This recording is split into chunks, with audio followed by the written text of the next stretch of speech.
پہلے ہوا کریں. چلیں انشاءاللہ آپ دوستوں کو تیار کریں تو ہم جو ہے نا اس کے بارے میں بھی استاد جی سے مشورہ کریں گے. تو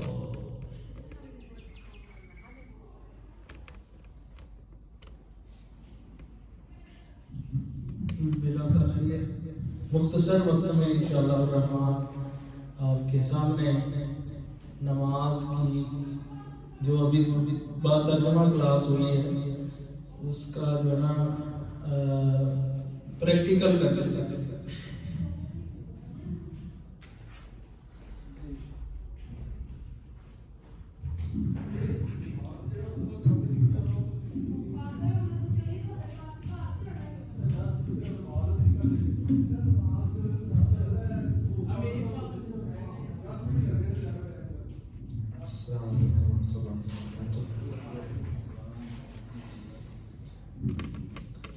إن الحمد لله نحمده ونستعينه ونستغفره بسم الله والصلاة والسلام على رسول الله أما بعد. ابھی آپ نے نماز کے حوالے سے جن باتوں کو سمجھا، نماز کے ترجمے کو بھی اور اسی کے ساتھ مزید باتیں بھی ہم نے سمجھی کہ نماز کے اندر ہم اللہ رب العالمین سے ہم کلام ہوتے ہیں، اللہ سے باتیں کر رہے ہوتے ہیں، تو اس کے اندر کیا انداز ہونا چاہیے، ہمیں پورا فہم ہونا چاہیے. اللہ کے سامنے جب ہم کھڑے ہوں تو پورا ہمیں علم ہونا چاہیے کہ ہم اللہ سے کیا کہہ رہے ہیں. تو ہم نے نماز مکمل تک ہم نے سیکھا کہ کیا کیا اس کے اندر مراحل ہیں اور کیا کیا ہم کرتے ہیں اور دعاؤں کے اندر کیا کیا گہرائیاں ہیں. اسی کے ساتھ جب انسان جو ہے، میں مختصر سے اذکار پر بھی توجہ دلاؤں گا کیونکہ وہ بھی بڑا اہم اور ضروری ایک رکن ہے نماز کے بعد ذکر و اذکار کا. تو اس کے بعد جو ہے ہم کچھ پریکٹیکل بھی انشاءاللہ تعالیٰ نماز کا طریقہ کریں گے. تو نماز کو پڑھنے کے بعد جب سلام پھیرتا ہے انسان، اس کے بعد اللہ کے رسول کا حکم ہے کہ اپنی جگہ پر بیٹھا رہے. اور اللہ کے رسول کا فرمان ہے کہ جب تک انسان اپنی جگہ پر بیٹھا رہتا ہے اور اللہ کا ذکر کرتا رہتا ہے تو اللہ کے فرشتے اس کے لیے دعائیں کرتے رہتے ہیں اور اس کے ساتھ بیٹھے رہتے ہیں. اس کے لیے بخشش کی، رحمت کی دعائیں جاری رہتی ہے. ایک وہ اٹھتا نہیں ہے وہاں سے، اور دوسرا وہ بے وضو نہیں ہوتا، وہ باوضو ہو کر اسی جگہ پر بیٹھ کر اللہ کا ذکر کرتا رہتا ہے. اللہ کے فرشتے اس کے لیے دعائیں کر رہے ہوتے ہیں اور اللہ کی رحمت اس پر برس رہی ہوتی ہے. تو اذکار جو ہے وہ بھی اللہ کے رسول نے ہمیں بتایا کہ اللہم انت السلام و منک السلام تبارکت یا ذا الجلال والاکرام. یہ بھی اس کے بعد اللہم اعنی علی ذکرک و شکرک و حسن عبادتک. انسان سے اللہ رب العالمین سے یہ مدد طلب کر رہا ہے کہ اللہ جی میں نے آپ کے سامنے ابھی عبادت کی، ابھی آپ کی تسبیح و تحمید بیان کی. اللہم اعنی علی ذکرک و شکرک و حسن عبادتک. اللہ آپ میری مدد کیجیے ذکر پر اور شکر پر اور عبادت پر، حسن عبادت. یعنی اب میں جا کر جو میری زندگی ہے اس کے اندر بھی میں آپ کی فرما برداری کروں. وہ جو میری بقیہ زندگی ہے وہ بھی آپ کی عبادت میں اور آپ کی فرما برداری میں گزرے. اس طرح لا الہ الا اللہ وحدہ لا شریک لہ لہ الملک ولہ الحمد وہو علی کل شیء قدیر.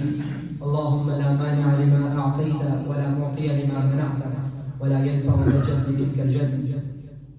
یہ موجود بھی ہے پیچھے فلیکس پہ. یہ اذکار جو ہے اللہ کے رسول سے ثابت ہے. عموماً ہمارے یہاں کیا ہوتا ہے کہ نماز پڑھنے کے بعد جو ہے ہم فوری اٹھ جاتے ہیں، یا تو پھر وہ دعا کہ اللہم انت السلام و منک السلام و الیک یرجع السلام. کچھ اور دعائیں بھی ہیں جن کو پڑھنے کے بعد ہم ہاتھ اٹھاتے ہیں اور ہاتھ اٹھانے کے بعد چند لمحہ دعا کی اور اس طرح کرنے کے بعد ہم چلے جاتے ہیں. حالانکہ وہاں پر اتنی بڑے بڑے خزانے اور اتنے بڑے بڑے ریوارڈ وہاں ہم مس کرتے ہیں جو اللہ رب العالمین کی طرف سے ہمیں ملتے ہیں. جیسا کہ اللہ رسول کا فرمان ہے کہ جب بندہ یہ ساری چیزیں پڑھتا ہے، وہی اذکار کرتا ہے، بیٹھا رہتا ہے، اللہم لا مانع لما اعطیت ولا معطی لما منعت ولا ينفع ذا الجد منک الجد لا الہ الا اللہ وحدہ لا شریک لہ لہ الملک ولہ الحمد وہو علی کل شیء قدیر. لا حول ولا قوة الا باللہ لا الہ الا اللہ ولا نعبد الا ایاہ لہ النعمة وله الفضل وله الثناء الحسن لا الہ الا اللہ مخلصین لہ الدین ولو کرہ الکافرون. یہ جب بندہ اس کے بعد فرمایا اپنی جگہ میں جب بیٹھا اور یہ پڑھنے کے بعد آیت الکرسی پڑھتا ہے. آیت الکرسی بسم اللہ الرحمن الرحیم اللہ لا الہ الا هو الحی القیوم لا تأخذه سنة ولا نوم له ما في السماوات وما في الأرض من ذا الذي يشفع عنده إلا بإذنه يعلم ما بين أيديهم وما خلفهم ولا يحيطون بشيء من علمه إلا بما شاء وسع كرسيه السماوات والأرض ولا يؤوده حفظهما وهو العلي العظيم. فرمایا جب بندہ فرض نماز ادا کرنے کے بعد جب یہ آیت الکرسی پڑھتا ہے اپنی جگہ پر علی بیٹھا ہے اپنی جگہ پر بیٹھ کر آیت الکرسی پڑھتا ہے اللہ کے رسول کا فرمان ہے اس کے اور جنت کے درمیان صرف اس کی موت کا فاصلہ ہوتا ہے. یعنی اللہ رب العالمین اپنے بندے کو جنت کا ٹکٹ عطا کر دیتا ہے. اب اگلی نماز تک وہ اللہ کا فرمان بردار رہتا ہے تو یہ اس کے پاس جو ہے یہ جو ایک ریوارڈ ہے اللہ رب العالمین کی طرف سے اسے ثواب یہ اس کے پاس موجود رہتا ہے. اور اسی کے بعد اس کے بعد جو ہے آیت الکرسی کے بعد فرمایا کہ 33 مرتبہ سبحان اللہ 33 مرتبہ الحمدللہ 34 مرتبہ اللہ اکبر پڑھنے کے بعد لا الہ الا اللہ وحدہ لا شریک لہ لہ الملک ولہ الحمد وہو علی کل شیء قدیر. فرمایا جو شخص اپنی جگہ پر بیٹھا ہے اللہ کا ذکر کر رہا ہے اور یہ 33 مرتبہ سبحان اللہ 34 مرتبہ الحمدللہ 33 مرتبہ الحمدللہ اور 34 مرتبہ اللہ اکبر پڑھتا ہے تو اللہ کے رسول کا فرمان ہے اللہ اس کے تمام گناہوں کو معاف فرما دیتے ہیں. وَإِنْ كَانَ مِثْلَ زَبَدِ الْبَحْرِ اگر اس سمندر کی جھاگ کے برابر بھی کیوں نہ ہو اللہ اس کے سارے گناہ معاف فرما دیتے ہیں. اور اس کے بعد ہمیں آخری قل پڑھنے کا اللہ کے رسول نے حکم دیا ہے کہ قل هو اللہ احد اللہ الصمد لم یلد ولم یولد ولم یکن لہ کفوا احد. اور یہ جب انسان نے پڑھا اللہ کا ذکر بھی کیا اللہ کی عبادت بھی کی اللہ سے دعا بھی مانگی اس کے بعد اللہ رب العالمین نے 2 چیزیں اور عطا کی ہیں. اللہ کے رسول نے 2 چیزیں اور کا حکم دیا کہ اب اللہ کی آپ نے عبادت بھی کی ہے اللہ کی تسبیح و تحمید کو بھی بیان کیا ہے. یہ سب چیزیں اللہ کی رضا بھی آپ کو حاصل ہو گئی ہے. یہ سب کے سب ریوارڈ آپ کو ملے ہیں ثواب اور جنت کے یہ انعامات آپ کو ملے ہیں. اب اس شیطان نے آپ کو جو ہے وہ گمراہ کرنا ہے. اب اس نے آپ کو زندگی کے دوسرے معاملات میں اللہ کا فرمانبردار نہیں ہوتے تو اب آگے اللہ کے رسول نے حکم دیا ہے کہ معوذتین قل اعوذ برب الفلق اور قل اعوذ برب الناس ہم پڑھیں ہر نماز کے بعد اپنی جگہ پر بیٹھ کر. اس سے کیا ہوگا کہ ہم اللہ کی پناہ میں آ جائیں گے شیطان کے شر سے اس کے وسوسات سے اور وہ جو اپنے شر اور اپنے جو ہے نا وہ انسان کو وسوسے ڈالتا ہے اور راہ سے انسان کو ہٹانے کی کوشش کرتا ہے. تو یہ قل اعوذ برب الفلق اور قل اعوذ برب الناس جو ہے اس سے انسان اللہ کی پناہ میں آ جاتا ہے. اور ان کا دوسرا فائدہ کیا ہے کہ عموماً ہم ڈرتے ہیں کہ ہمیں نظر نہ لگ جائے.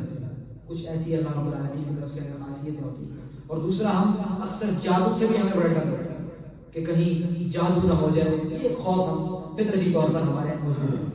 تو اللہ کے رسول کا فرمان ہے جب بندہ نماز پڑھتا ہے نماز کے بعد اپنی جگہ پر موجود ہے اور یہ پڑھتا ہے ایک تو وہ اللہ کی حفاظت میں آ جاتا ہے اللہ کی امان میں آ جاتا ہے اور نہ ہی اس کو نظر لگ سکتی ہے اور نہ ہی اس کو اس پر جادو ہو سکتا ہے. وہ اللہ کی پناہ میں آ جاتا ہے. یہ کلمات پڑھنے کے ہم جو ہے یہ ان چیزوں سے ہٹ کر باقی تمام کی تمام تدبیرات کرتے ہیں. نظر سے بھی بچنے کے لیے جادو سے بھی بچنے کے لیے یہ ساری چیزیں کرتے ہیں.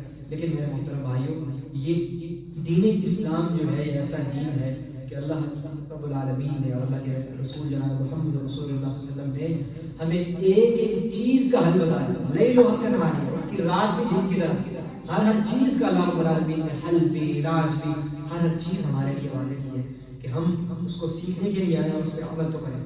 تو اللہ رب العالمین کی طرف سے ہمیں یہ ساری چیزیں یاد ہوتی ہیں. تو یہ وہ چیزیں ہیں جو ہر نماز کے بعد مصنون اذکار ہیں جو ہمیں کرنے چاہیے.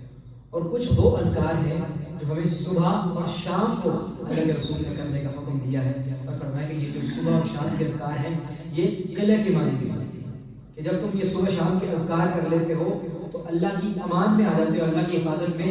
یعنی ہم جب قلعے میں موجود ہوں تو باہر کے دشمن سے ہمیں خوف نہیں ہوتا کہ ہم محفوظ ہیں اس کے اندر. تو جب ہم صبح شام کے اذکار کر لیتے ہیں تو اللہ رب العالمین فرماتے ہیں کہ میں اپنے بندے کو اپنی حفاظت میں لے لیتا ہوں اس شیاطین کے شر سے جو دشمن وار کرنے کے لیے تیار بیٹھے ہیں، اس کا مقصد یہی ہے کہ میں نے انسانیت کو جو ہے وہ جہنم کی طرف لے کے جانا ہے. تو اللہ فرماتے ہیں وہ شخص جو ہے وہ میری پناہ میں آ جاتا ہے، اس پر وہ سارے کے سارے اس کے اثرات کام نہیں کرتے اور وہ وسوسوں سے بھی بچ جاتا ہے. تو یہ تھی وہ ساری چیزیں کہ نماز اذان سے شروع کر کے ہم نے اذکار تک یہ ساری چیزیں اللہ رب العالمین کی طرف سے ہمیں ملی اور ہم نے کی. اس کے اندر اگر آپ غور کریں تو اللہ رب العالمین کی طرف سے ہمیں کتنے انعام ہیں.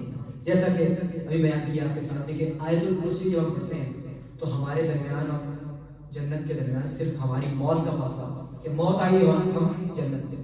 اور اسی طرح سید الاستغفار کے بارے میں اللہ کے رسول کا فرمان ہے کہ جو شخص سید الاستغفار صبح پڑھ لیتا ہے، صبح پورے سچے دل سے ترجمے کو سمجھ کر دل کی گہرائی سے اللہم انت ربی لا الہ الا انت خلقتنی وانا عبدک وانا علی عہدک ووعدک ما استطعت اعوذ بک من شر ما صنعت ابوء لك بنعمتك علی وابوء بذنبی فاغفر لی فانه لا یغفر الذنوب الا انت.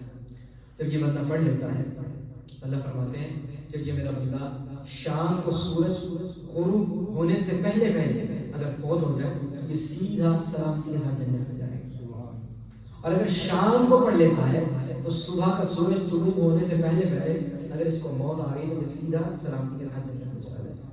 تو یہ اللہ رب العالمین کی طرف سے ہمیں یہ انعامات ملتے ہیں. اللہ رب العالمین کی ذات بڑی رحیم ذات ہے. لیکن اسی کے ساتھ جو ہے اور یہ جو میں دوسری بات آپ کو کرنا چاہتا ہوں کہ یہ جتنے بھی انعامات ہیں یہ ہمارے پاس موجود رہتے ہیں اگلی نماز تک. جتنے بھی ہمیں جنت کے ٹکٹ ملے ہیں یہ اگلی نماز تک ہمارے پاس موجود رہتے ہیں جب تک ہم اللہ کی فرمانبرداری نہیں کرتے ہیں، اللہ کی نافرمانی نہیں کرتے.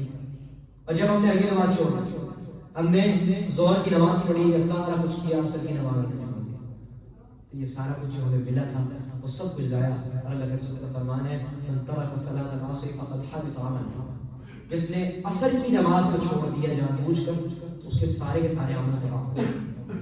تو یہ جو اللہ رب العالمین نے 5 وقت نماز کا ہمیں یہ انعام عطا کیا ہے، اس کے اندر بہت بڑا فائدہ یہ ہے کہ اللہ رب العالمین کی طرف سے یہ بہت بڑا انعام ہے. وہ کس طرح کہ ہم نے جب ظہر کی نماز ادا کی، عصر کی نماز کے بیچ ہم اپنے ذاتی معاملات میں اور اپنی زندگی کے دوسرے معاملات میں مصروف ہو جاتے ہیں، اس کے اندر ہم سے کئی خطائیں بھی ہوتی ہیں نہ چاہتے ہوئے، نادانستہ طور پہ ہم کئی جان بوجھ کے ہو جاتی ہیں اور کئی نہ چاہتے ہوئے ہو جاتی ہیں.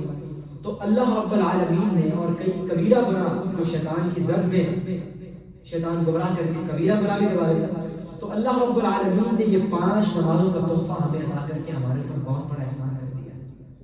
دن میں 5 مرتبہ اللہ رب العالمین کی طرف سے آواز آتی ہے حی علی الفلاح، کامیابی کی طرف آ جاؤ.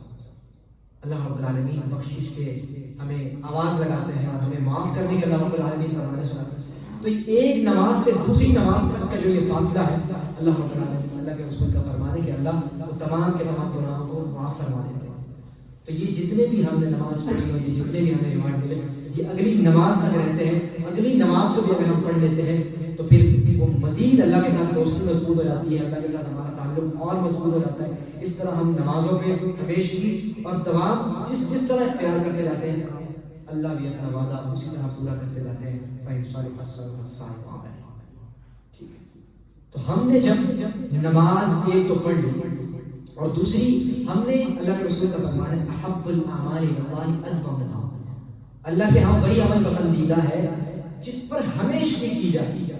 ان قلہ اگر جو تھوڑا ہی کیوں نہ ہو، ہمیشگی والا عمل اللہ کو سب سے زیادہ محبوب ہے جس پہ ہم ہمیشگی اختیار کریں. تو میرے محترم بھائیو، ہم نے جتنی بھی چیزیں سیکھی تو نماز میں بھی ہم نے ہمیشگی اختیار کرنی ہے اور نماز کو مزید ہم نے سیکھنے کی کوشش کرنی ہے. کوئی بھی آپ کا سوال نماز کے ترجمے کے حوالے سے ہو یا کوئی بھی دوسرا سوال ہو وہ بھی آپ لازمی کریں. اور دوسرا جو اہم چیز ہے کہ اذکار صبح شام کے بھی موجود ہیں اور اس کے بعد جو ہے فرض نماز ادا کرنے کے بعد اذکار بھی موجود ہیں، جیسا کہ وہ صبح شام کی مصنون دعائیں ماشاءاللہ انعام اللہ صاحب بڑی کوشش کرتے ہیں اس سلسلے کے تمام کی تمام چیزیں مہیا کی جائیں. تو فرض نماز کے بعد کے اذکار بھی وہاں بھی موجود ہیں، یہاں بھی موجود ہیں اور صبح شام کے اذکار بھی وہاں موجود ہیں. آپ ایک ایک دعا کر کے بھی اگر سیکھنا شروع کر دیں تو یہ بہت بڑا انعام ہے اللہ رب العالمین کا. ایک مسلمان جو ہوتا ہے وہ سب سے پہلے اس چیز کی کوشش کرتا ہے کہ وہ پناہ مانگتا ہے، وہ اللہ کی پناہ میں، اللہ کی رحمت میں رہتا ہے۔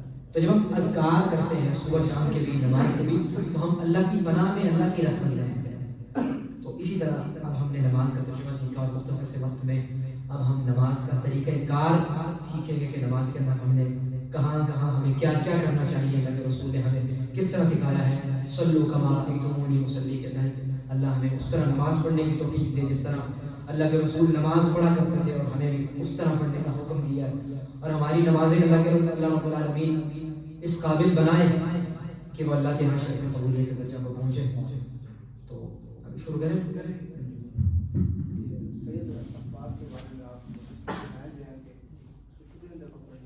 صرف ایک دفعہ سید الاستغفار جو ہے سمجھ کر وہ ادھر لگی ہوئی ہے، وہ سامنے ہے نا، جی جی، صبح شام ہاں جی، صبح شام کی دعاؤں میں وہ لگی ہے، اللہ مان ربی، وہ 7ویں نمبر پر، ہاں 7ویں نمبر پہ لگی ہوئی، اللہ مان ربی۔ چلے گی آپ جلدی کریں، ٹھیک، وہ آپ وہاں سے پڑھ لیں گے، وہ ساری چیزیں وہاں پہ موجود ہیں۔ نماز کے لیے جب ہم نے کھڑا ہونا ہے تو سب سے پہلے تو نیت، آپ کو سب سے پہلے میں نے بتایا کہ نیت جو ہے وہ زبان سے ادا کرنا اللہ کے رسول سے بالکل بھی ثابت نہیں ہے، اور اسی کے ساتھ نماز کے لیے جب ہم نے کھڑے ہونا ہے تو ہمارے جو پاؤں ہیں آپ یہ قریب کرنے آواز آ جائے گی، ہمارے جسم کے مطابق کھلے ہونے چاہیے، نہ ہی اس طرح ہونے چاہیے نہ ہی اس طرح ہونے چاہیے، یہ بالکل بھی نہ ہو۔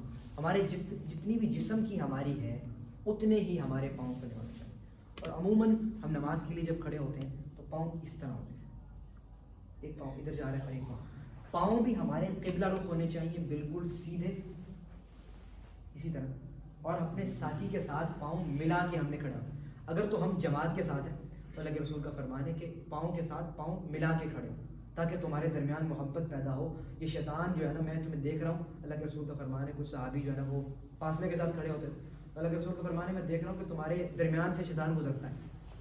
تو حکم ہے کہ ہم نے جب نماز کے ساتھ ہے تو پاؤں کے ساتھ پاؤں ملا کے کھڑے ہونا ہے، ایڑی کے ساتھ ایڑی ملا کے، اور پاؤں ہمارے بالکل قبلہ رخ ہونے چاہیے، بالکل سیدھے، ٹیڑھے نہیں ہونے چاہیے۔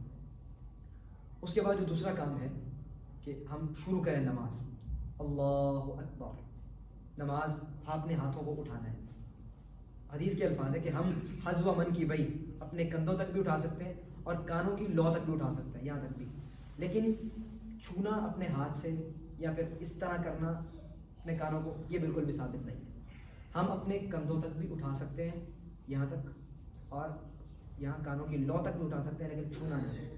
اور دوسرا، جب ہم نے ہاتھوں کو اٹھانا ہے تو نہ ہی انگلیاں بند ہونی چاہیے اور نہ ہی اس طرح ہونی چاہیے، انگلیوں کے درمیان جو ہے نا وہ تھوڑا تھوڑا خلا ہونا چاہیے، اللہ کے رسول کا فرمان، اس طرح، ٹھیک ہے۔ اس کے بعد جو ہے اللہ اکبر کہہ کر ہم نے ہاتھوں کو باندھ لینا، اس طرح۔ حدیث کے الفاظ ہیں، اللہ کے رسول کا فرمان ہے، اللہ کے رسول صلی اللہ علیہ وسلم اپنے سینے پر ہاتھ باندھا کرتے ہیں۔ عموماً جو ہے یہ نیچے بھی ہاتھ باندھنے کی جو ہے نا روایات لوگ بیان کرتے ہیں، لیکن ان کو اگر ہم حدیث کی کتابوں میں پڑھیں، اور بات تو یہی ہے نا کہ اگر ہم تحقیق کی طرف آئیں، اگر ہم قرآن اور حدیث کو سمجھنے کی طرف آئیں، اور اگر ہم اللہ کے رسول کا وہ فرمان لے کر اپنی زندگی کو گزاریں کہ ترکت فیکم امرین لن تضلوا ما تمسکتم بہما کتاب اللہ و سنت رسولی، کہ میں تمہارے درمیان دو چیزیں چھوڑ کر جا رہا ہوں، قرآن اور احادیث، جب تک تم ان کو تھامے رکھو گے تم کبھی گمراہ نہیں ہو سکتے، تم بالکل صراط مستقیم پہ چلو گے۔ تو حدیث کے الفاظ جو ہیں کہ اللہ کے رسول صلی اللہ علیہ وسلم، صحیح ابن خزیمہ میں، امام ابن خزیمہ کی جو کتاب ہے اس کے اندر صحیح اور متصل حدیث بیان کی گئی، جس کے اندر انہوں نے یہ بات بیان کی ہے کہ اللہ کے رسول صلی اللہ علیہ وسلم وضع علی صدری، اپنا دایاں ہاتھ بائیں ہاتھ پر رکھتے تھے اور اپنے ہاتھوں کو وضع علی صدری ہی، اپنے سینے پر ہاتھ رکھا کرتے تھے، باندھا کرتے تھے۔ تو اس کے بعد جب ہم نے یہاں کھڑے ہونا ہے تو ہماری نظر بالکل سیدھی نہیں ہونی چاہیے، ادھر بھی نہیں ہونی چاہیے، جہاں ہم نے سجدہ کرنا ہے ہماری نظر وہاں ہونی چاہیے، سمجھ رہے ہیں؟ نظر بالکل وہاں، نہ ادھر دیکھنا ہے نہ نماز میں ادھر، ہماری نظر ادھر ادھر نہیں گھومنی چاہیے، پورے انہماک سے اللہ کو یہ اپنے دل میں خیال کرنا ہے کہ میرا اللہ مجھے دیکھ رہا ہے، اور پورے ادب و احترام سے ہماری نظر یہاں ہونی چاہیے، ٹھیک ہے۔ تو جب ہم نے یہاں پر سبحانک اللہم و بحمدک اشہد ان لا الہ الا انت استغفرک و اتوب الیک بھی پڑھ لیا، دعا استفتاح، سورۃ الفاتحہ بھی پڑھ لی، اس کے بعد جو قرآن ہمیں آتا ہے جہاں سے بھی ہم میسر ہے وہاں سے پڑھا، اس کے بعد جو ہے رکوع جاتے ہوئے بھی اللہ کے رسول کا فرمان ہے اللہ کے رسول صلی اللہ علیہ وسلم نماز کو شروع کرتے ہوئے بھی، رکوع جاتے ہوئے بھی، رکوع سے اٹھتے ہوئے بھی، اور تیسری رکعت کو شروع کرتے ہوئے بھی ان 4 مقامات پر رفع الیدین کیا کرتے تھے۔ ان 4 مقامات پر اپنے ہاتھوں کو حذو منکبیہ اپنے کاندھوں تک اٹھایا کرتے تھے۔ یعنی ہم نے جب نماز شروع کی تب بھی ہم نے اپنے ہاتھوں کو اٹھایا، اس طرح جب ہم نے رکوع میں جانا ہے تو تب بھی ہم نے جو ہے نا اس طرح کر لیں، یا یہاں تک کانوں کی لو تک آپ ہاتھ اٹھا لیں، کرنے کے بعد ہم نے رکوع میں جانا ہے۔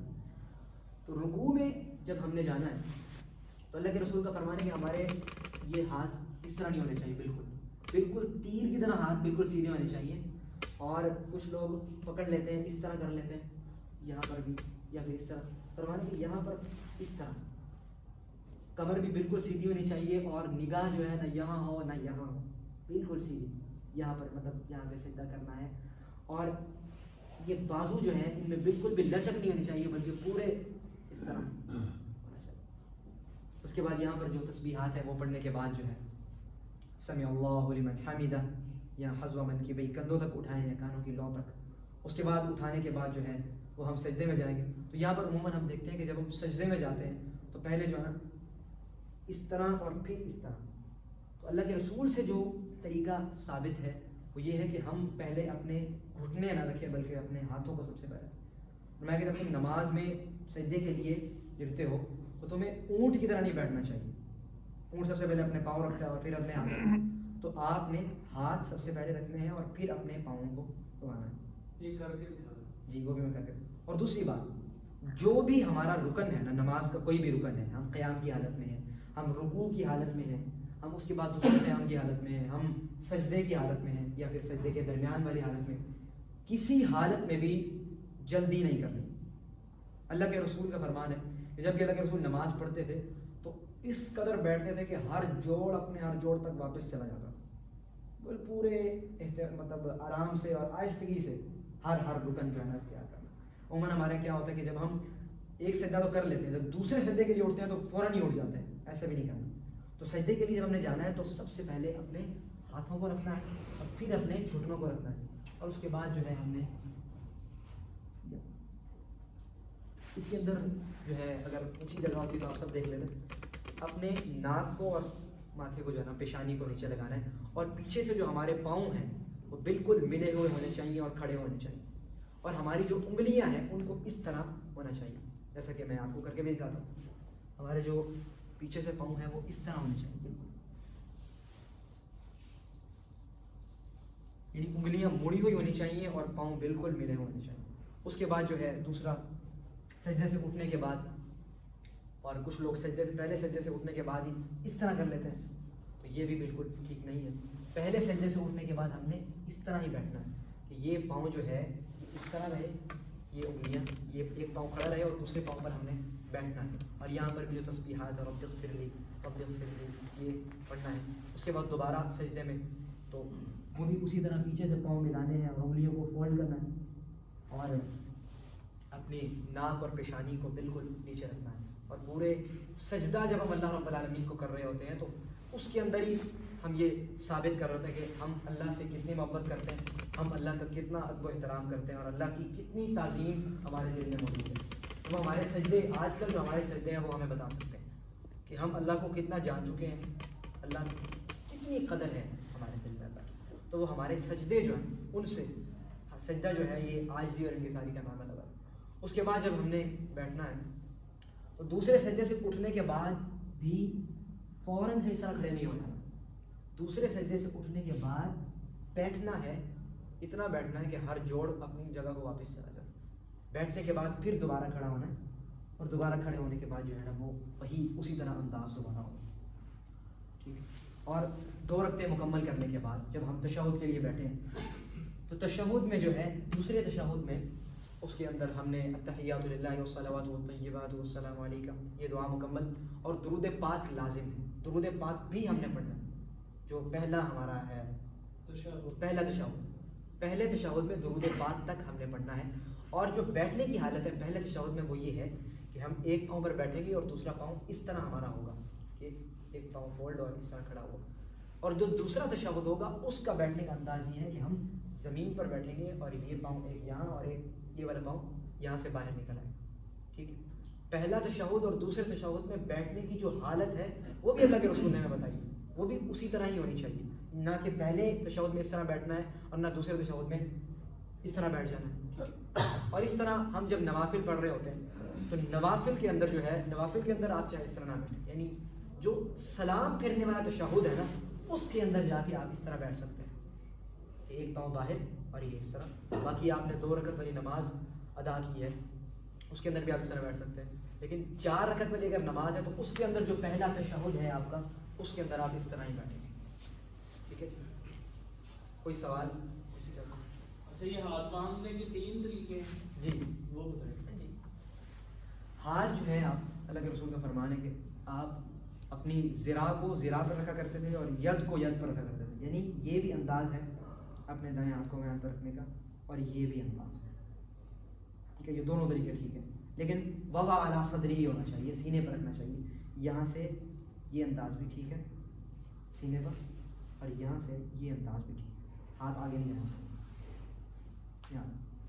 اور اس کے اوپر ہاتھ رکھنے کا یہ چیز نہیں, یہ یہاں سے یہاں. ٹھیک ہے جی, کوئی 2 طریقے ہوئے نا. ہاں جی 2 طریقے.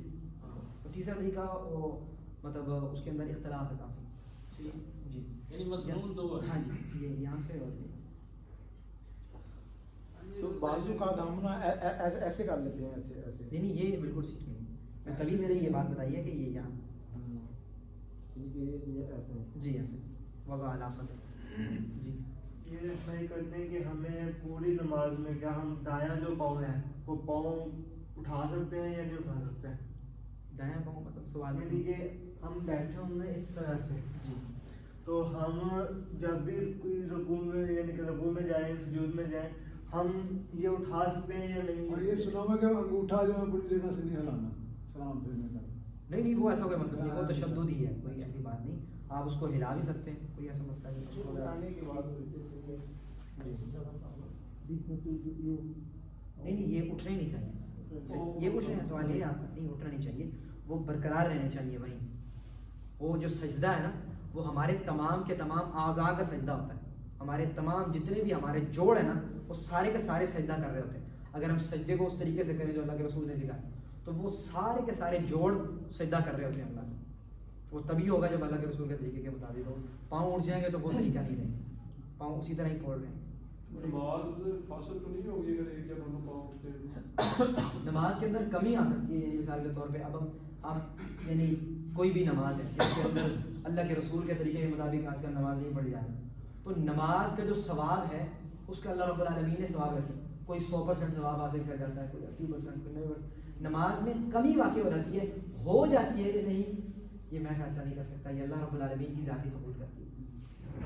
لیکن ہمارا جو ایک بیان کرنا جو فرض ہے یہ کہ ہم یہ بتائیں کہ اللہ کے رسول کا طریقہ کیا ہے. ہمارے ایک استاد ہیں, ان سے بھی یہی سوال کیا گیا کہ اگر اس طرح کریں, ہم نے تو ساری زندگی اس طرح نمازیں پڑھی ہیں تو کیا ہماری ہو گئی؟ تو انہوں نے کہا مجھے یہ نہیں پتا کہ تمہاری ہوئی ہیں یا نہیں ہوئی, مجھے صرف اتنا پتا ہے کہ اللہ کے رسول اس طرح پڑھتے تھے, باقی تمہاری نمازیں ہوئی ہیں یا نہیں ہوئی یہ اللہ اور تمہارا معاملہ ہے. تو یہ جو ہماری نماز کے اندر مطلب جتنے بھی ہم اپنے ہاتھوں کو بعض اوقات ہلاتے ہیں, جتنے بھی وہ فسادات آتے ہیں ان میں نماز میں کمی واقع ضرور ہوتی ہے. یعنی نماز کے اندر ہمیں کچھ تو ایسے لوگ ہوتے ہیں کہ جن کی نماز ان کے منہ پر مار دی جاتی ہے, وہ بھی تو کچھ لوگ ہیں جن کو نہ طریقہ ہو صحیح, نہ اللہ کو جو ہے نا وہ اپنے سامنے مان کر نماز پڑھی, بالکل خیالات بھی ہو اور اپنے جسم کو جو ہے نا وہ امام کے بھی اس طرح کھڑے اور چپ کر کے چلے. تو اللہ کو فرمائے مجھے اللہ فرماتے ہیں کہ ان کی نمازوں کا مجھے کوئی جو ہے نا ضرورت نہیں ہے, ان کی منہ پر دوبارہ ان کی نمازیں مار دی جاتی. سجدہ صاحب, سجدہ صاحب جب بھی آپ نماز کے اندر کوئی بھی رکن رہ جائے, آپ کو بعد میں علم ہو رہا ہے کہ یہ مجھے یہاں پر مثال کے طور پر بعض بات ایسا ہوتا ہے کہ ہم 2 رکعتیں پڑھتے ہیں, ذہن میں بھی ایسا خیال شیطان کی طرف سے آتا ہے کہ ہم 3 رکعت میں بھی کھڑے ہو جاتے ہیں, وہاں ہم تشہد نہیں کر پاتے. وہ ایک رکن ہے نماز کا کہ ہم 2 رکعتوں کے بعد تشہد ادا کریں. تو اب یہاں پر جب ہم نے کیا کہ تیسری رکعت میں بھی ہم کھڑے ہوئے, اگر تو ہم یہی ہیں ابھی کھڑے نہیں ہوئے مکمل طور پر تو پھر ہم وہیں بیٹھ سکتے ہیں. اگر تو ہم کھڑے ہو گئے, کھڑے ہو کر پھر بیٹھ جانا نہیں, اب آپ نے نماز جاری رکھنی ہے. ٹھیک ہے, آپ نے وہی نماز جاری رکھنی ہے، اور نماز مکمل کرنے کے بعد آخر میں نماز جب آپ نے تشہد مکمل کر لینا ہے اپنا، مکمل دعائیں پڑھ لینی، تب بھی سلام سے پہلے بھی آپ 2 سجدے کر سکتے ہیں، اور سلام کے بعد بھی، سلام کرنے کے بعد بھی آپ فوری بات نہیں کرنے کسی، جب آپ بات چیت شروع کر دیں کسی سے تو وہ پھر آپ کو دوبارہ نماز پڑھنی پڑے گی۔ نماز کو ختم کرنے کے بعد فوری آپ سجدے کر سکتے ہیں، نماز کا سلام پھیرنے سے پہلے آپ 2 سجدے کر سکتے ہیں، لیکن عموماً ایک طرف سلام پھیرنا، ہاں جی ایک طرف سلام پھیر کے 2 سجدے کرنا۔ نہیں، یہ طریقہ الگ ثابت نہیں ہے۔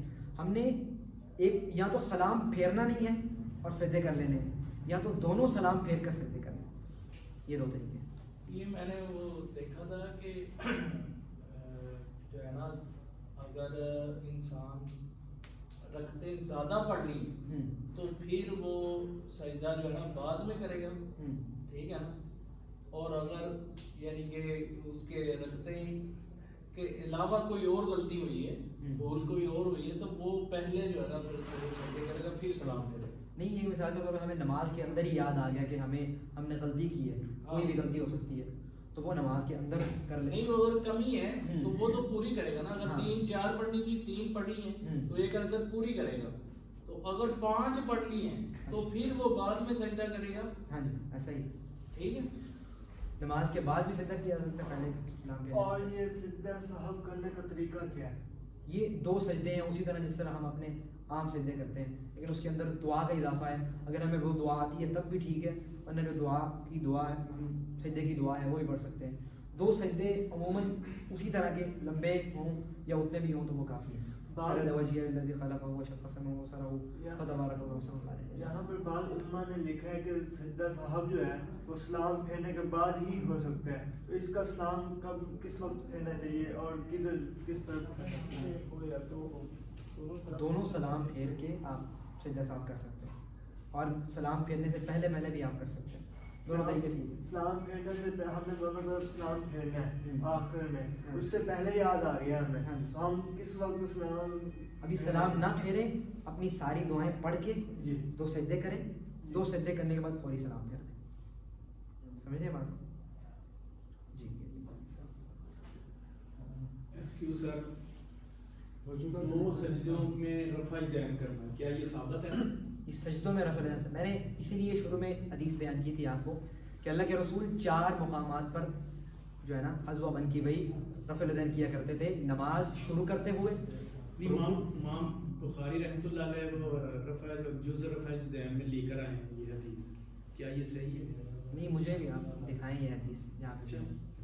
اچھا، دوسرا وہ جو رکوع سے اٹھنے کے بعد پھر ہاتھ باندھتے ہیں کئی ہمارے اہل حدیث میں، یہ بھی ثابت ہے؟ یہ بھی ثابت، دونوں طریقے ٹھیک ہیں۔ اچھا، وہ یہ ہے کہ ان کا کہنا یہ ہے کہ اللہ کے رسول صلی اللہ علیہ وسلم نے ہمیں یہ نہیں بتایا، ہاتھ تو پہلے باندھے ہوئے تھے نا ہم نے، اللہ کے رسول نے یہ حکم نہیں دیا کہ یہاں پر بھی ہاتھ باندھیں، ٹھیک ہے، لہٰذا ہاتھ باندھے رکھیں گے۔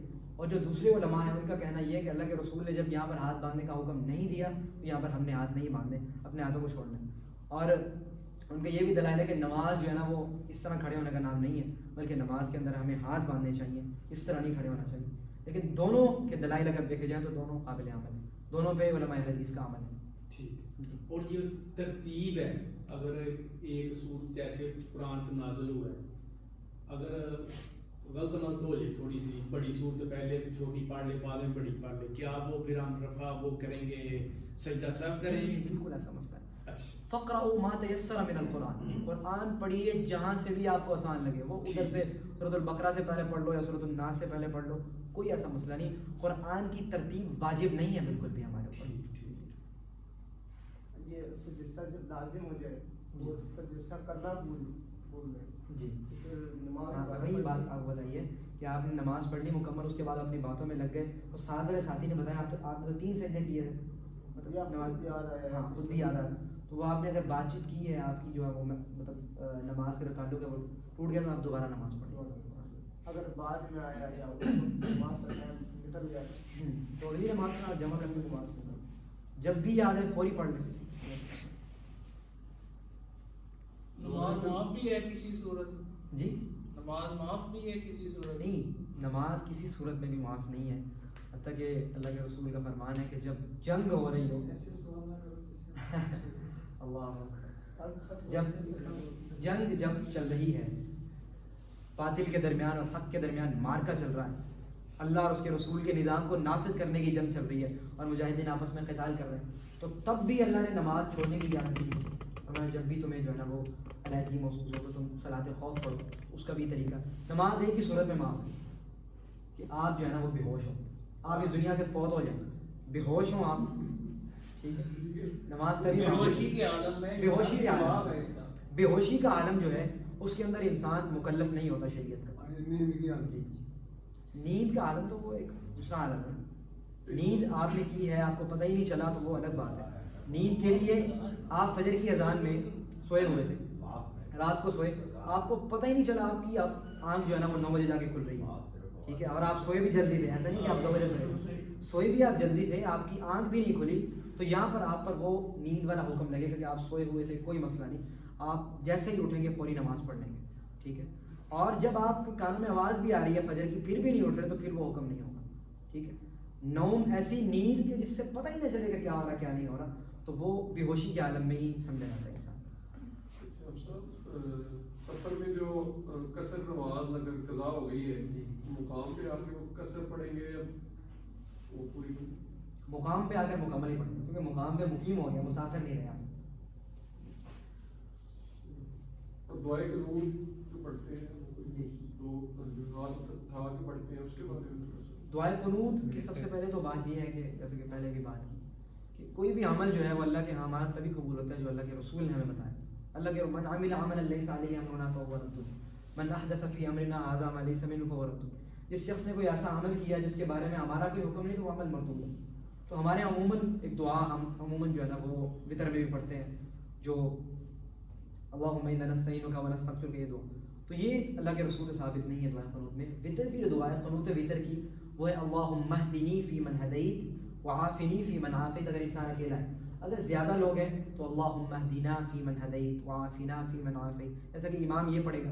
اگر اکیلا انسان ہے تو پھر واحد کے سیغے سارے ہوں گے، اللہم اہدنی فی من ہدیت وعافنی فی من عافیت وتولنی فی من تولیت وبارک لی فیما اعطیت وقنی شر ما قضیت فإنک تقضی ولا یقضى علیک انہ لا یذل من والیت ولا یعز من عادیت تبارکت ربنا وتعالیت۔ تو یہ بڑی عظیم دعا ہے جو اللہ کے رسول نے سکھائی۔ دوسرا سوال رہا آپ کا، آخر تک ذرا پڑھ دیں درود شریف جو اس کے آخر میں آتا ہے۔ نہیں یہاں تک ہے، تبارکت ربنا وتعالیت، چھوٹا سا درود شریف بعض پڑھتے ہیں۔ نہیں یہاں تک ہے، تبارکت ربنا وہ کہتے وتعالیت۔ ہیں صلی اللہ علیہ صلی وسلم۔ اللہ علیہ وسلم۔ وہ یہ ہے کہ آپ نے دعا کی ہے، اللہ کی تعریف بیان کی ہے، تو اب آپ کو جو ہے نا وہ درود پاک میں پڑھنا چاہیے، تو یہ حدیث سے ثابت نہیں ہے، ٹھیک ہے۔ تبارکت ربنا وتعالیت یہاں تک الفاظ جو ہیں وہ حدیث سے ثابت ہے۔ اور دوسرا سوال آپ کا کہ ہمیں اب ہاتھ اٹھا کے مطلب پڑھنی چاہیے یا پھر دوسری طرح، تو وہ یہ ہے کہ آپ جب مطلب رکوع جانے سے پہلے آپ قنوت وتر پڑھ رہے ہیں تو آپ ہاتھ باندھے رکھیں، ٹھیک ہے۔ اور اس کے اندر یہ ہے اگر ہم چاہتے ہیں کہ ہم لمبی لمبی دعائیں ہم نے کرنی ہے وتر کے اندر، تیسرا وتر ہم نے پڑھا ہے یا پھر اگر ہم نے ایک وتر پڑھا ہے، اگر ہم چاہتے ہیں قنوت نازلہ یعنی اور بھی کئی دعائیں ہم نے کرنی ہیں تو ہمیں وہ رکوع کے بعد ہاتھ اٹھا کر ہمیں کرنی چاہیے۔ اگر ہم نے صرف دعائے قنوت پڑھنی ہے تو اس کو جو ہے نا وہ رکوع سے جانے سے پہلے ہاتھ باندھ کر ہی پڑھنا چاہیے، کیونکہ وہ آپ قیام کی حالت میں اسی طرح ہوتے ہیں تو آپ کو اسی طرح ہی وہ دعا پڑھنی چاہیے۔ اچھا، یہ دعائے قنوت کے پڑھنے کے لیے رفع یدین ہے یا نہیں؟ دعائے قنوت کے لیے رفع الیدین نہیں ہے۔ میں نے آپ کو اسی لیے سب سے پہلے وہ حدیث بیان کی کہ اس سے ہٹ کر ان 4 مقامات سے ہٹ کر کہیں بھی رفع الیدین نہیں، اور یہ حدیث کے الفاظ ہے کہ صرف 4 مقامات پر اللہ کے رسول نے یہ جو ہے نا رفع الیدین کیا ہے۔ باقی قنوت وتر کے لیے کرنا یا پھر سجدے میں جیسے کہ انہوں نے بزرگ نے بیان کیا تو وہ بھی بالکل ثابت نہیں ہے۔ اگر ہم نے یہ 4 جگہوں پہ رفع یدین نہیں کیا تو آیا کہ ہماری نماز ہو جائے گی یا نہیں ہوگی؟ ہاں وہی آپ کو میں نے پہلے ہی بات کی کہ نماز کے اندر نقص آنا تو واضح ہے، لیکن نماز ہوئی ہے یا نہیں ہوئی اس کا فیصلہ اللہ نے کرنا ہے۔ اللہ نے اب آپ کی نماز کو قبول کرنا ہے، آپ کے سجدوں کی کیفیت کیا ہے، اللہ کے ساتھ آپ کا تعلق کیا ہے، تو اس کا فیصلہ اللہ نے کرنا ہے۔ یہ قضاء عمری جو ہے وہ نماز پچھلی کوئی رہ جاتی ہے تو وہ پڑھتے ہیں، جی اس کا کوئی دین میں کیا ہے؟ اس کا یہ ہے کہ اللہ کے رسول نے فرمایا کہ یا ایھا الذین آمنوا توبوا الی اللہ توبۃ نصوحا، ایمان والو اللہ تعالیٰ سے توبہ کرو، پکی اور سچی توبہ۔ ہماری نمازیں غفلت میں جتنی بھی عمر میں ہماری نمازیں رہی، اور ابراہیم نخعی کا قول ہے، ہم صحیح بخاری میں پڑھ رہے تھے کہ ایک بندہ 80 سال اس کی عمر تھی، اس نے جو ہے نا وہ نماز نہیں پڑھی، بالکل نمازیں نہیں پڑھتا رہا، اب اس نے جا کر توبہ کی ہے، نماز پڑھی ہے، تو اب وہ 80 سال کی نمازیں نہیں پڑھے گا، بلکہ جہاں پر اللہ رب العالمین کی طرف سے اس کو ہدایت آئی ہے وہ وہی نماز پڑھے گا اور پکی اور سچی توبہ کرے گا اور اللہ سے آئندہ نماز نہ چھوڑنے کا عہد اور وعدہ کرے گا اور اپنی آئندہ جو ہے نا وہ کوشش کرے گا. پیچھے والی وہ قضائے عمری جو ہے نا وہ ساری نہیں ہوگی اس کے. وطر کی لیکن نماز کا طریقہ وطر کی نماز کا طریقہ بتا دیں. اور وطر کیا کی یہ عشاء کی نماز کا حصہ ہے یا جو ہے وہ یہ الگ نماز ہے؟ جی یہ جو ہے اس کا جو وقت ہے وہ تو فجر کی اذان سے پہلے پہلے تک ہے. اللہ کے رسول صلی اللہ علیہ وسلم کی جو سنت ہے وہ تو اللہ کے رسول فجر کی نماز سے پہلے پہلے تہجد جب پڑھتے تھے تو آخر میں 1 رکعت کا اضافہ کر دیتے تھے. وطر جو ہے وہ ہم 1 بھی پڑھ سکتے ہیں، 3 بھی پڑھ سکتے ہیں، 9 بھی پڑھ سکتے ہیں. ٹھیک، تو وطر 1 جو پڑھنے کا 1 بھی اللہ کے رسول ثابت ہے. جیسا کہ فرمایا کہ اللہ کے رسول جب 8 رکعت تہجد کی پڑھتے تھے، رات کو قیام اللیل کرتے تھے، تو آخر میں 1 رکعت علیحدہ پڑھتے تھے، 1 رکعت. تو 1 وطر بھی جو ہے نا وہ اللہ کے رسول کے عمل سے ثابت ہے باقاعدہ. اس کے اندر وہی طریقہ ہے کہ ہم جو ہے نا سورۃ الاستفتاح پڑھیں گے، سورۃ الفاتحہ پڑھیں گے اور سورۃ الاخلاص پڑھنے کے بعد ہم جو ہے نا دعائے قنوت پڑھیں گے. اگر ہم نے صرف دعائے قنوت ہی پڑھنی ہے، اگر ہم نے قنوت نازلہ بھی کرنا ہے تو ہمیں رکوع کے بعد یعنی رکوع سے کھڑے ہونے کے بعد ہوگا. اگر 3 وطر پڑھتے ہیں تو اس کا کیا طریقہ؟ 3 وطر پڑھنے کا طریقہ یہ ہے مغرب کی طرح پڑھیں گے جس طرح مغرب کی نماز میں 3 مغرب کی طرح نہیں، وہ مغرب سے بالکل علیحدہ ان کا حکم ہے. 2 علیحدہ کر کے پڑھ لیں، 2 پڑھ کے آپ سلام پھیر لیں. ٹھیک ہے، اور آخر میں اللہ اکبر استغفر اللہ نہیں پڑھنا، وہاں پر سبحان الملک القدوس سبحان الملک القدوس سبحان الملک القدوس رب الملائکۃ والروح یہ ہوگا. یا مطلب 1 علیحدہ پڑھ لیں، 2 علیحدہ 1 علیحدہ. اگر آپ تینوں کو اکٹھا پڑھنا چاہتے ہیں تو وہ پھر جو تشہد ہے پہلا وہ نہیں آئے گا، یعنی مغرب کی طرح ہم بیٹھیں گے نہیں بلکہ تینوں اکٹھے ہی پڑھیں گے. مغرب سے ان کا حکم بالکل نہیں. دوسری رکعت میں پھر کھڑے ہو جائیں گے. ہاں تیسری رکعت میں، دوسری میں تو کھڑا ہونا ہی ہے، تیسری میں کھڑے ہونے. تیسری رکعت کے لیے کھڑے ہو جائیں. دوسری رکعت تشہد میں نہیں بیٹھیں گے. ہاں تشہد میں نہیں بیٹھنا. جب 3 پڑھنے ہیں تو تشہد اس کے اندر نہیں ہے. اگر تشہد کرنا ہے تو پھر سلام پھیرو، تیسرا علیحدہ پڑھو. یہ بھی طریقہ ٹھیک ہے. اور جو جمع کر لیتے نمازوں کو جمع کرنے کا جو ہے وہ شرعی عذر کوئی بھی ہو، آپ کسی اہم ترین کام میں ایسے لگے ہیں کہ اس کو اگر آپ چھوڑتے ہیں تو نماز میں آ بھی جائیں تو آپ کا ابھی دماغ وہی ہے، کوئی ایسا عذر ہے. اللہ کے رسول نے مطلب بارش کی حالت میں اور خوف کی حالت میں نمازوں کو جمع کیا ہے، اور کوئی بھی شرعی عذر آ رہا تھا تو اللہ کے رسول صلی اللہ علیہ وسلم نمازوں کو جمع کیا کرتے تھے. جیسا کہ لیکن جمع کرنے کا بھی ایک طریقہ ہے کہ ظہر اور عصر کو جمع کیا جا سکتا ہے، یعنی فجر اور ظہر کو جمع نہیں کیا جا سکتا، فجر علیحدہ ہی ہوگی. ٹھیک ہے، ظہر اور عصر کو جمع کیا جا سکتا ہے، مغرب اور عشاء کو بھی جمع کیا جا سکتا ہے. یہ ہمارے ادھر ایک مسجد ہے وارڈ پارٹی نہیں ہے، وہ ہر اتوار کو اس طرح کرتے ہیں، ظہر اثر میں لا کے پڑھتے ہیں اور مغرب عشاء میں لا کے. نہیں بالکل ہر اتوار کو ایسا کرتے ہیں. عادت ہے بالکل. کئی لوگوں نے منع کیا ہے. بارش ہے مثال کے طور پہ بارش ہو رہی ہے، اب پتہ بھی ہے کہ بارش ہوتی ہی رہے گی سارا دن، موسم ہی ایسا ہے. ظہر کی نماز کے لیے جتنے لوگ چل کے آئے ہیں آپ ان کو عصر کی نماز بھی پڑھا دیں. ٹھیک ہے، تو جو ہے نا ان کی عصر کی نماز وہی ہو جائے گی. جمع بھی کیا جا سکتا ہے، جمع تقدیم بھی جائز ہے اور جمع تاخیر بھی جائز ہے. یعنی ہم پہلے پڑھ لیں ظہر کے ساتھ عصر کو پڑھ لیں، یا ظہر پہ ہم نہیں آ سکے تو عصر کے ساتھ ملا لیں. یہ کہہ رہے ہیں نا بغیر وجہ کوئی وجہ بھی نہ ہو تو نہیں بغیر وجہ کے تو بالکل وہ نہ فرمایا ان الصلاۃ کانت علی المؤمنین کتابا موقوتا، نمازیں بھی فرض ہیں، وقت بھی فرض ہیں. حضرت جبرائیل رضی اللہ تعالیٰ نے آ کر اللہ کے رسول کو ان وقتوں میں نماز پڑھائی ہے، اور وقت بھی ساتھ ہی بتایا کہ یہ نماز کب ہونی چاہیے، یہ نماز کب، یہ نماز کب. اللہ نے 5 نمازیں بھی فرض کی ہیں اور ساتھ وقت بھی بتلایا. اور کوئی شخص جو ہے نا وہ اس طرح کرتا بھی ہے کہ وہ نمازوں کو جمع کرتا ہے اور ساتھ جو ہے نا قرآن میں تو 3 وقت آئے ہیں نماز کے. قرآن میں ہاں جی، یہی تو بات بیان کرنے کی میں کوشش کر رہا ہوں کہ قرآن جو ہے یہ مجمل ہے، مفصل نہیں ہے. قرآن کے اندر اللہ نے ہر چیز کا جواب نہیں دیا. قرآن اپنے نبی کو دیا ہے اور ساتھ اپنا نبی بھیجا ہے قرآن کی وضاحت کے لیے. نہیں یہ وہ اس آیت کے خلاف نہیں جو آپ نے پڑھی ہے وہ کہ نماز وقت پر فرض کی گئی، تو یہ تو یعنی کہ اپنے کنٹراسٹ ہو رہا ہے. کیسے کہ نماز وقت ہاں فرض کی گئی ہے نا، لیکن کوئی شرعی عذر آ جاتا ہے، بارش ہو رہی ہے، خوف کی حالت ہے، یا کوئی ایسا عذر ہے جو اللہ کے ہاں جو ہے نا وہ عذر بنایا جا سکتا ہے تو اس کی جماعت جو ہے نا جمع کی جا سکتی ہے. سفر میں بھی ہیں.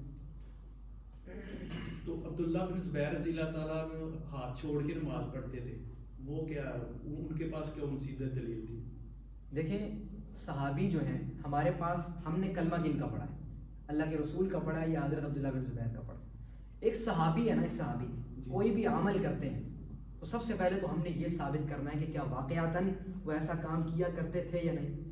ٹھیک، آپ کے پاس اس حدیث کی مکمل سند موجود ہے کہ عبداللہ بن ایسا کیا کرتے تھے؟ دوسری بات، اگر یہ حدیث صحیح ہے، میری اس پہ تحقیق نہیں ہے حضرت عبداللہ بن زبیر کی اس عمل پہ، اگر یہ حدیث صحیح ہے جی تو میں نے حضرت عبداللہ بن زبیر کا کلمہ پڑھا یا اللہ کے رسول کا پڑھا؟ اللہ کے رسول کی واضح حدیث صحیح سند کے ساتھ میرے پاس موجود ہے. ایک طرف یہ بھی حدیث آتی ہے کہ صحابہ میرے ستاروں کی مان، جس صحابی کی کا کتاب نام پڑھو وہ کامیاب ہو جائے. ٹھیک ہے، تو وہ یہ آپ سے ٹکرا وہ تب ہو سکتا ہے جب اللہ کے رسول کا فرمان اس کے مد مقابل نہ ہو.